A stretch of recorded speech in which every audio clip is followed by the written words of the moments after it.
Ann Eustis earned her bachelor's degree in government with a concentration in American politics from Wesleyan University. She served in a number of government positions before completing her Master's of Education with certification in elementary education at the University of Maryland. Ms. Eustis worked as an elementary teacher for a decade before coming to Towson University as a full-time lecturer in the Department of Elementary Education in 1999. These are her reflections. Ms. Eustis, thank you for sharing with us your thoughts about your career in education. You are helping us enrich our understanding of teacher education at Towson across time. I guess we should start in the beginning, and that would be, could you tell us a little bit about your early social context, where you grew up, what thoughts you were having about life after high school, whether you were considering college, if you had any kind of career thoughts, all of that. I was born in St. Petersburg, Florida in 1960, and I loved school as a child. I'm the middle of three girls, and it started out being okay to play school where my older sister was the teacher, but pretty soon we were both teachers, and then my younger sister as well. So we remember setting up the schoolroom and teaching the dolls and the stuffed animals, and then having teacher meetings in our playroom. But my mother went into elementary ed and special ed when I was in junior high school, and she was not too happy in it and very much coaxed me not to think about teaching. So I had a very strong sentiment not to go that route. My father had considered it very strongly, but his family had suggested he couldn't provide for his own family if he went that route, so he ended up being a stockbroker. And so it was an interesting choice. But I thought a lot as a child and through high school about social work, and really made some college decisions based on that. My parents had very strong views about many things, but one was that they didn't think that there were good enough schools south of the Mason-Dixon line. My dad had gone to Yale and my mom went to Columbia, so there was a bit of pressure to go north for school. And so I ended up at Wesleyan in Connecticut, and was very early in their admitting women. So a lot of my relatives had gone there, but I was the first girl to go there. And I started out in psychology and sociology, and sort of thinking that I was going to go that route of social work. However, things changed as I went along, and so you wound up getting a degree, a Bachelor of Arts in government with a concentration in American Studies? American politics. American politics. And how did you arrive at that major? And what were you thinking that you might do with that major? Well, I think in thinking about evolving gender roles and being in college in the late 70s and early 80s, it was very evident to me that maybe social work wasn't the only thing that I could consider, that was more of a female field, and I wanted to think about other things. I was very interested in law and politics. But a pivotal switch was I took some time off from college, and my university had an internship program, so I lived and worked full-time for about 4 months in a shelter for battered women in Providence, Rhode Island. And so I did intake with the police at, all late hours. The things that I did at age 20 were, pretty courageous and not always thoughtful, but I did my best. And during the days and after school, I began a homework and tutoring program for the children of the women in the shelter. And I started to really, I think that whole playing teacher as a child, part of me was always in there, and I would be confronted with situations where children would come into my view. And so I worked well with those kids, those children, and their parents, but I really saw that the power for social change may not be as much in social work, but as in family law. And so my decision to switch my major came as a result of that live-in internship. And so I said, well, I'm going to be pre-law, and you had to concentrate. And so my dad had died and my mom had moved to Washington, D.C., was working for the Department of Labor. So I think the whole politics thing was because I had that experience. Of course, absolutely. So you graduate, and what happens next? Well, I was still in that pre-law mode, but I knew that I wanted to work for a while first before law school. And one of the strong influences for me to go the law route was my godfather, who was had been a preeminent lawyer in Florida and then had been appointed by Nixon to the bench. And so he was the chief judge of the 11th Circuit Court of Appeals, had been considered for the Supreme Court a couple times. And none of my cousins had even graduated from college, so a lot of pressure because I looked like the one that one might follow his footsteps. So, and I thought I might be too. So he helped me get an internship between my junior and senior year in D.C. at the United States Department of Justice. And I worked for the Assistant Secretary for Civil Rights and really was exposed to amazing activities that I was they kind of created it for me because of my uncle. But I learned a lot about the views of those political appointees, because it was pretty high up, and I'd go to congressional hearings and write papers. And one thing they had me do was research everything Dr. Martin Luther King had ever said on the topic of color blindness, because at that time it was the Reagan administration, and they were trying to say that Reagan was like Dr. King, and I had all these competing philosophical ideas about that, but I liked that I got to do the research. So as a result of that, I met a lot of people that were career attorneys in civil rights, and my office had been with them and not with the politicos. And so they said, you know what, we really think you have a good head on your shoulders. Would you like to come work with us when you graduate? Oh my God. So I went back for my senior year knowing that I could be a paralegal when I graduated. That turned out to be, a really remarkable first career. I was there for 5 years, and we prosecuted cases all over the country. The attorneys in that section, the criminal section of civil rights, were mostly doing police brutality cases as well as racial violence and slavery cases all over the country.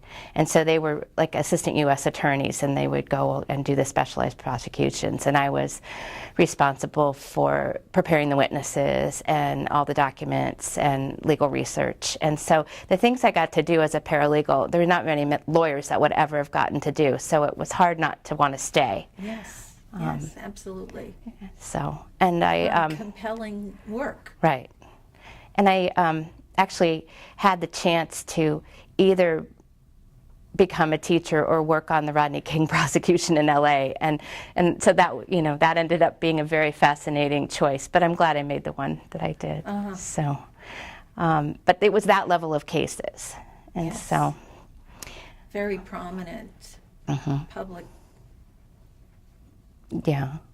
So it was kind of interesting because it would be the United States versus Joe Klansman, and you would be the United States, and I would sit at the table with the attorneys and the FBI agents. And again, I feel like there was, I had to do some pretty courageous things, like because we were dealing with some very bad people, and some of our work, like the prosecutors' cars had been blown up and things like that, because we were, but. My mother would always come home and say, I'd call from the road, and she'd say, I don't think that was in your job description or something like that. Because I'd have to bring a Klansman from his workplace to us, such as that. But I really learned a lot, and I loved it. And it was through that I think my path to teaching kind of evolved again. So. We had a slavery case, a modern form of slavery, on the Upper Peninsula of Michigan. And an African-American appliance salesman had decided to found his own church, and they called it the House of Judah. And they bought a lot of land in the Upper Peninsula and made sort of a concentration camp, and all the followers were enslaved. They couldn't leave. It was barbed wire fence, police dogs, and the like. And a 13-year-old had been beaten to death for trying to run away, and his mother had taken the rap for it and on the state level and gone to prison, but it had been ordered by the prophet and his minions, and so we did a modern criminal slavery prosecution, and we convicted 11 people on every count. And so for that, I was working with all these child witnesses, and who had been taught that white people were evil, that the government was more evil. And so there were a lot of challenges to try to actually get them to testify against these adults whom they were supposed to respect. And I befriended especially the two brothers of the victim who had died. So Daniel and David, these twins, and I worked together a lot. They had been severely physically abused as well, but I taught them card games, and then I taught them to read, and we corresponded actually for years afterwards. But that actually led to their writing to me. They kept saying, "We really think that you should teach because you're a teacher." Oh. And it actually is why I became a teacher. Very compelling. Yeah. So. And how did the case turn out? All of them were convicted, and then the kids, as part of a civil case that came after, they actually got them to sell the land and give the assets to a child victim fund, so the kids got to go to counseling. Last I knew, the twins were, they were college bound and all that, so I think it's turned out well, but I haven't been in touch with them for quite a while. Mm-hmm. So. But it steered you to a new path. Very much so, very much so. And I think that I started to see that the work we were doing, while it was compelling and challenging, that the education route might be more hopeful, that in some sort of small way maybe I could change some hearts and minds before they had some of the views, these really skewed views that I was encountering in this work, because I was dealing with these criminals that had very rash ideas. So you go back to school. Mm-hmm. So I was took the Miller analogy test, and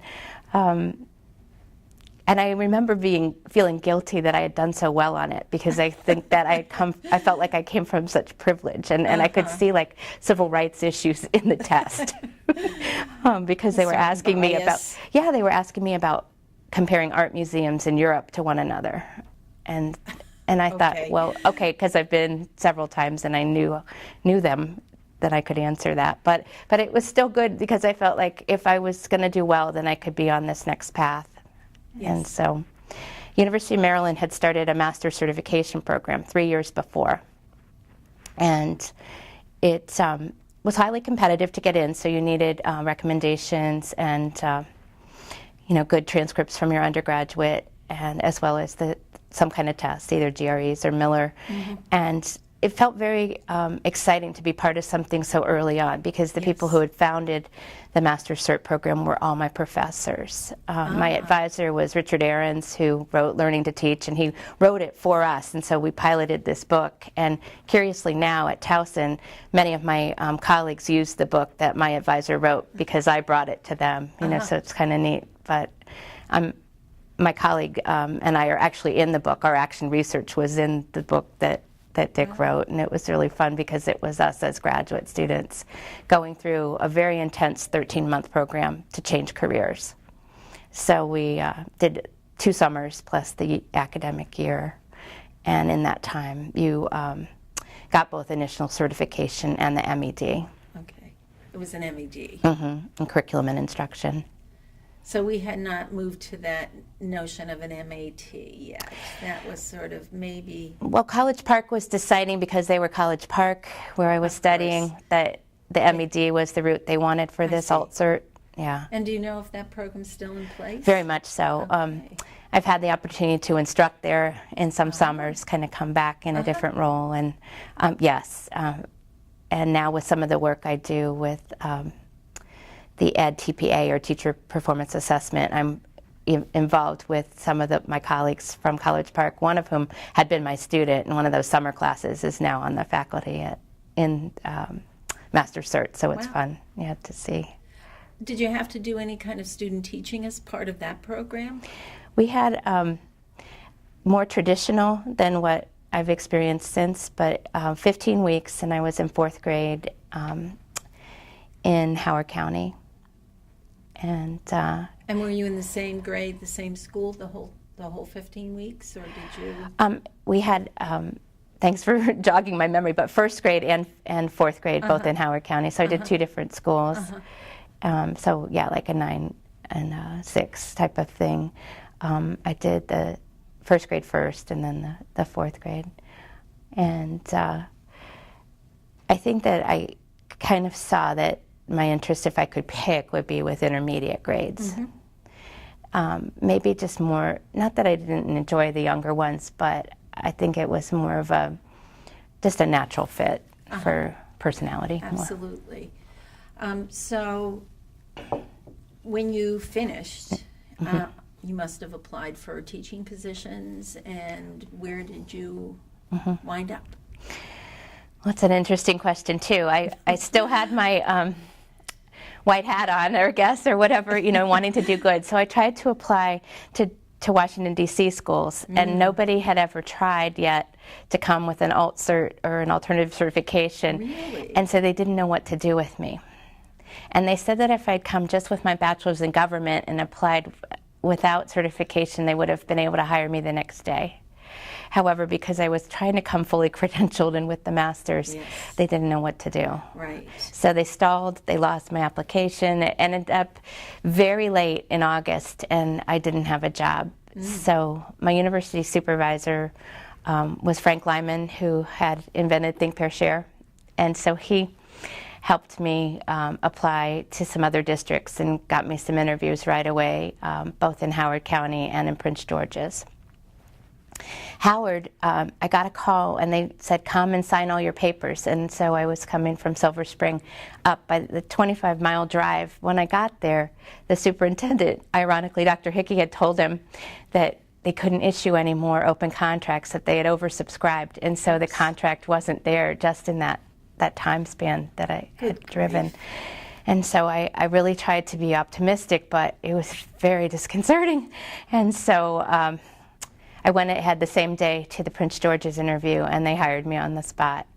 So I was at a Burtonsville school for that first year, and then came to Howard after that. Do you think you were at a disadvantage because you were coming in with a master's degree, so that would obligate them to pay me more? Yes, I do. And also because our graduation hadn't been until August. I see. So you were just graduating practically the day school started. Right. In 1989, the job market wasn't tremendous. It wasn't horrible, but there were definitely some challenges for that summer. So you were hired on the spot, and it was the last day of teacher work week where the children were coming that following Monday. 5th grade classroom. And as you may have heard in your interviews, back then the practice was to give the new teacher the really challenging class that nobody else wanted, and that's whom I got. So 31 students, and several severe behavior challenges, one with severe emotional disturbance, one in a wheelchair who was really, really angry about his disability and would purposely run over other students with his wheelchair. So like many, I cried a lot that first year. I did have help from my faculty. Everyone stayed that Friday and most of the weekend to help me get my classroom ready. That was wonderful. I saw that there was something, in that, the commitment of classroom teachers, that it wasn't my fault that I had just gotten this assignment so late. I remember being, remarkably creative. Like I wasn't even sure what kind of jobs 5th graders should have for the helper board. And so I had them write want ads on the first day of school, and they decided what the job should be. And you sort of feel like whatever you need to do to get through it. And I very much bonded with the class, and you'll always have your first year. Yeah. Of course. So you're thinking, oh, this is really tough, and maybe I might switch counties. Yes. I did spend a good part of the year deciding, was this just going to be my year, and then maybe switch to Howard County, back where I felt more supported. I love the students. The principal and I had some philosophical differences, and I guess I was really confident that her method of discipline, where she was insisting on assertive discipline, was not my way of being. And so we definitely locked heads as far as what I thought was right. And so I feel like I left more because of that than, the county. But I also knew that because Howard County had been where I student taught, that I knew it had a lot of potential. Yes. And so I wanted to get back there. Yes. So I signed in early April, like the first time one could sign an open contract, and then that ended up giving me seniority, and that ended up being really favorable in other times when, somebody might have been bumped, and I had that early contract and stayed there for 9 years. And did you go back into 5th grade? Initially 5th grade, and then I either did 4th and 5th together, or 5th for the next 9 years. 2 schools, but they were geographically proximate. So were they the same socioeconomic profile pretty much? Yes. Clarksville area, so very high socioeconomics, and challenging in its own way. Sure. Because I saw great students, great children, and a different kind of parent with, a different set of expectations. Mm-hmm. Sometimes some neglect, because they were often dual income parents who were lawyers and doctors, and the children might have had nannies or babysitters that were doing more of the care. But still very much got to practice my craft and my art and really teach, and would infuse my social justice side whenever I could. My sister had, at that time, was a missionary in Guatemala, and she would come back and tell them about what the country was like. And my uncle would come and be part of a panel, and we'd teach them about the branches of government. And so, I think what I've noticed most about these 24 years in education is I always bring me to whatever it is I'm doing, whatever that new thing is. Well, sure. Yeah. And your extended family almost, exactly, too. Exactly. Well, yeah. But what a wonderful exposure for them. I think so, to support me in that. Yes. Yeah. Long about year 8 or 9 in the classroom, I got into the doctoral program at College Park, and I remember my uncle finally saying, "Well, I guess it's okay that you became a teacher and not a lawyer." Took a while, didn't it? Yeah. A decade or so. Yeah. But unfortunately, they had a program in Howard County where there were a certain number, just 3 slots a year that could be for educational leave, and they took them away because of budget cuts. So while I got into the program, I couldn't start it because I was a single person and I couldn't really afford to do a doctoral program full time. Yes. So, but that was not to stop me, because I transferred from one elementary school to another in 1994, and they were only a few miles apart. And I did it because a new venture had started at Pointers Run with Johns Hopkins University, and it was to found a professional development school. And I was very interested in what that was, and I thought that I would want to be part of it. And so I transferred, and then I was, that led to further things, including my time at Towson. So what was Hopkins saying about this new idea, this professional development school? How did you understand, at least initially, that concept?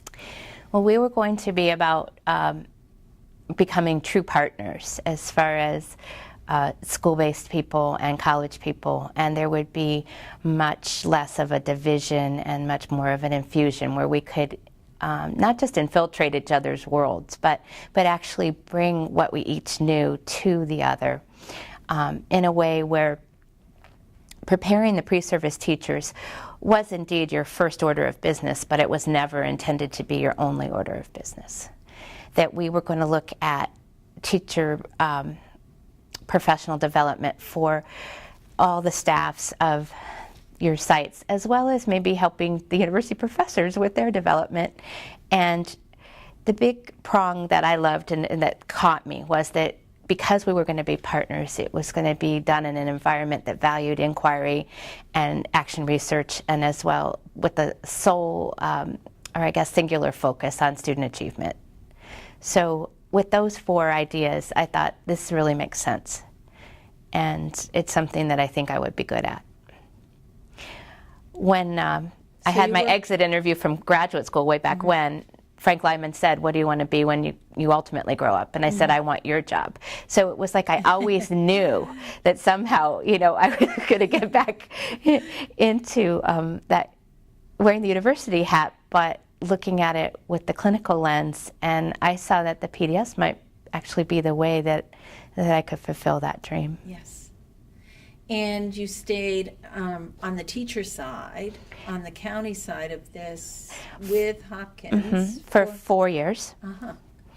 And at that point, I was able to do the adjunct instructing both for Hopkins and for College Park in the summers. I taught a graduate course for Hopkins, but I had it in my elementary classroom after school. And I was able to mentor many Hopkins interns.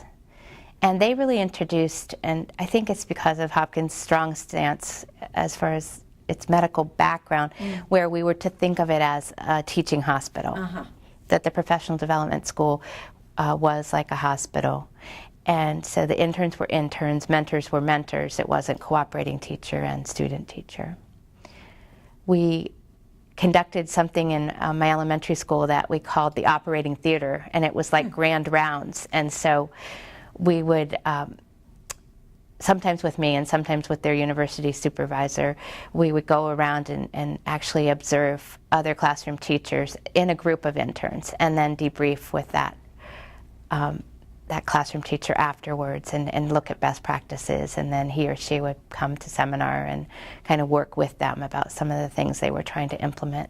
And that idea I've carried with me into the work I've done at Towson, so we have a similar thing. So students are really getting interns, really getting exposed to a variety of teachers and their style. Right, and the Hopkins model was they came the first day the teachers came in August and stayed till the end of the school year for the children. So much more immersion. Absolutely. So how did you connect with Towson University? Well, one of the university supervisors for Hopkins was also in the MAT program here at Towson. And so she noticed me, and she reported to the person who would become my chair that she knew that I was really interested in trying to parlay my experiences and figure out if I could do university work full-time. I tried to do something similar with both College Park and with Hopkins, and they were hung up because I didn't have my terminal degree. Right. But I think the fit with Towson was meant to be, because Dr. Karen Robertson said, well, we want your practitioner side, we want your praxis, we want the fact that you can live in both these worlds pretty well and navigate, and that would be of value. And so she hired me in 1999 as a lecturer full-time, and my superintendent, Dr. Hickey, asked that I get a year leave, and we called it educational leave, and it was just, they held my spot in the county, but I could come here and try it out. How nice. It was wonderful. So that was somewhat of a no-risk venture for you. And I remember that Dean Hinkle called me. I was out taking care of my nephew in California, and the fact that he had to track me down, he said, I don't even think there were cell phones, but I don't know. And so that he said, you know, we've heard so much about you. I think he and Tom Profit had heard me present at Towson's PDS conference, which was the first time I ever came to this campus, presenting for Hopkins. And they said, we want her. We want to get her. And so that was very affirming. Oh, it certainly was. How wonderful. So how could you say no? Right. And that year, Dr. Robertson thought, well, we need to have the new person stay on campus and kind of try out the professor role. But I think I spent about half of it trying to argue that I needed to be back in Howard County. And so we spent some time coming up with the idea of forming a new professional development school. Owings Mills was active in Baltimore County. And I said, well, I have a vision that we could do this in Howard County and do it for elementary there. And so two principals from Hollifield Station and St. John's Lane were both Towson alums. I see. And very, very interested in forming a partnership. So they almost started stalking Dr. Robertson. So they kind of did the hard work. How nice. And timing being everything, yes. I was positioned to say, well, I could do that. I'm living in Howard County now, and wouldn't this be nice? That's where most of my teaching experience had been, and I think I could do it. And so in the summer of 2000, we formed a partnership, and the superintendent, Dr. Hickey, and Dean Hinkle decided to try something new out, and I was given an appointment to work both for the county and the university.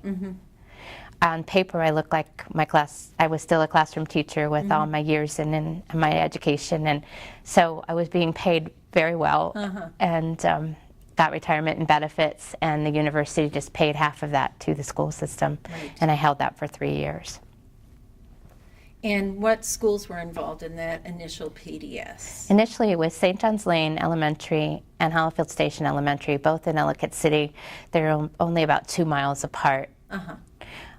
After year 2, we brought on Waverly for elementary ed, and it had already been in partnership for many years with Towson for special ed, and so we kind of transformed a duo into a trio, and we called it the Ellicott City Triad. So, but it was good because each school had its own character, and Hollifield Station had a lot of English language learners, and Waverly had the strong special ed. So it was a suburban setting, but we got some really good diversity and experience as well. But it was the support of all 3 principals who couldn't do enough to be part of this partnership. So, and what did that partnership involve?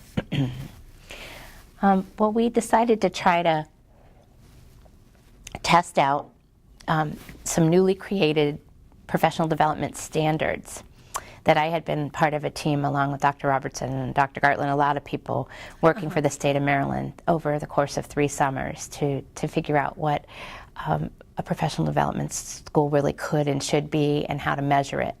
And so this new partnership I formed, even though we'd only been in it a year, they asked us in year 2 and 3 to actually test out the state standards and be part of a field test and self-study.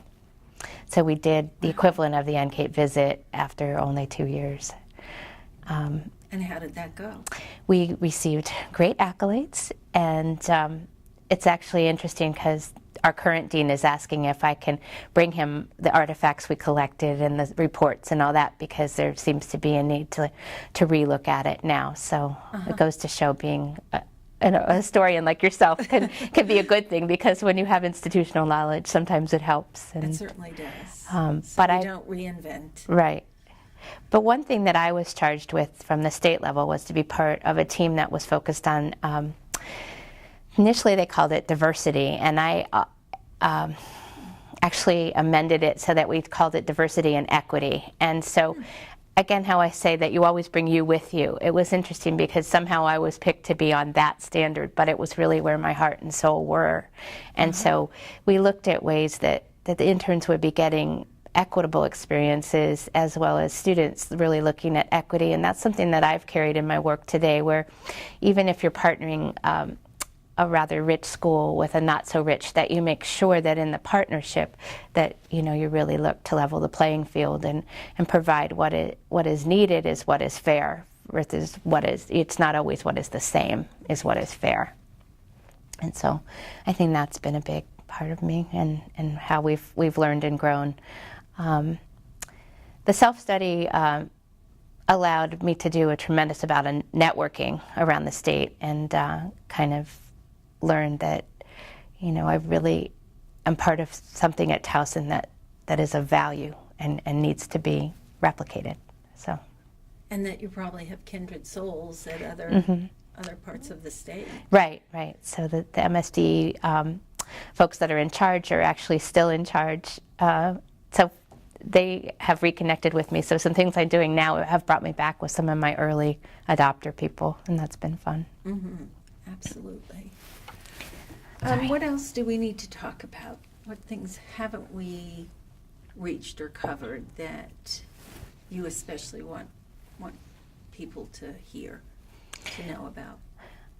Well, I wanted to make sure that I spoke to the fact that what I've learned most about being a professional development school coordinator and university supervisor is that it's messy work, but it's really valuable work because it's problem-based. And so people that really value problem solving and challenge, and I think can benefit, that the interns see that it's a truly lived experience and that they're not just showing up when school starts, that they're part of all kinds of things. One thing that I'm doing now, I'm in my third year purposely transferring from supervising in Howard County for 10 years to now being in Baltimore City. Mm-hmm. And that I see such a difference in terms of I